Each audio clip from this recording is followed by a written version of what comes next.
നടൻ വിക്രമിന്റെ മകൻ ധ്രുവ് വിക്രം ഇപ്പോൾ ഇൻഡസ്ട്രിയിൽ തന്റേതായ ഒരു ഇടം കണ്ടെത്തിയിട്ടുണ്ട്. മാരി സെൽവരാജ് സംവിധാനം ചെയ്ത ബൈസൺ എന്ന ചിത്രത്തിലാണ് ഏറ്റവും ഒടുവിലായി ധ്രുവ് അഭിനയിച്ചത്. ഈ ചിത്രത്തിലെ മികച്ച അഭിനയത്തിന് ധ്രുവിന് ധാരാളം പുരസ്കാരങ്ങളും ലഭിച്ചു.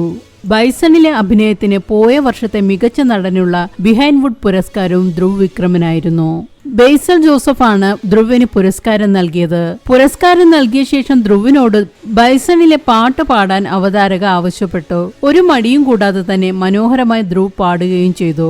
പാട്ട് പാടിയതിനു ശേഷം ഡാൻസ് ചെയ്യണമെന്നായി. എന്നാൽ കോട്ടും സൂട്ടുമെല്ലാം ധരിച്ചു വന്ന ധ്രുവ് ഈ വേഷത്തിൽ ഡാൻസ് ചെയ്യുക ബുദ്ധിമുട്ടാണെന്ന് പറഞ്ഞു. എന്നാൽ ആങ്കർ വിടാൻ ഒരുക്കമില്ലായിരുന്നു. അപ്പോഴാണ് ധ്രുവ് തനിക്കുണ്ടായ ഒരു ദുരനുഭവം വിവരിച്ചത്. 4 വർഷങ്ങൾക്ക് മുമ്പ് എന്നെ ഒരു കോളേജ് ഫംഗ്ഷന് വിളിച്ചിരുന്നു. ഇതുപോലൊരു വേഷം ഇട്ടുകൊണ്ടാണ് അന്ന് പോയത്. സ്റ്റേജിൽ ഡാൻസ് ചെയ്യാൻ പറഞ്ഞു. ഞാൻ ആവേശത്തോടെ ഡാൻസ് ചെയ്തു. പക്ഷെ പാന്റ് കീറിപ്പോയി. അതിനുശേഷം ഞാൻ അല്പം ശ്രദ്ധിച്ചേ ചെയ്യാറുള്ളൂ. അടുത്ത വർഷം നിങ്ങൾ എനിക്ക് പുരസ്കാരം നൽകുകയാണെങ്കിൽ കുറച്ച് ലൂസായ ടീഷർട്ടും പാൻസും ഒക്കെ ഇട്ട് വരാം. അന്ന് ഡാൻസ് ചെയ്യാമെന്ന് ആങ്കറായ മണിമേഖലയെ പിടിച്ച് സത്യം ചെയ്യുകയും ചെയ്തു.